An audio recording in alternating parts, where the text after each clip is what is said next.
And 31 in the city on a Wednesday morning feels more like January than it does early December, but we're used to that by now. So let's get to it. First alert weather day for tomorrow. Because of isolated snow showers for the morning commute, really good portion of the day is a possibility, but mainly for the morning commute. And the issues with that is, could we deal with any squally weather with high winds, reducing visibility right as you're trying to get to work or school? So I wanted to kind of give you the alert on that, not to mention those winds, which will be an issue for everybody. There are winter weather advisories that are in place now for parts of Sullivan and Ulster for snowfall to accumulate 2 to 5 inches. I know in and around the city, we did manage to see a few flakes yesterday, but you can count them. I think we've got a better opportunity of maybe seeing some that get closer to the city.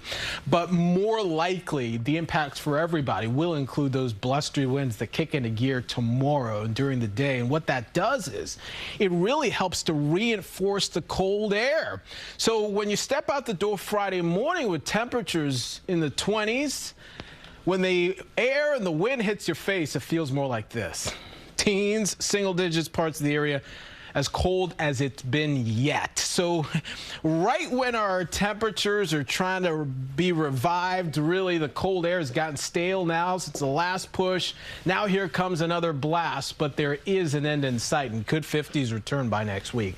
All right, so there's the Clipper system we're watching, going to be fast mover.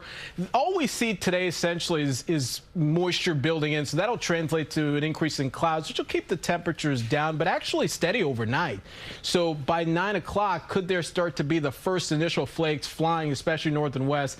That could impact the city. So notice it's not widespread coverage, but isolated pockets of impacts. But if that is where you're driving, just want to give you the alert, could be impacts. And by the way, temperatures are falling during the day Thursday with the cold air in and around through the weekend too. So I know by now the coats, the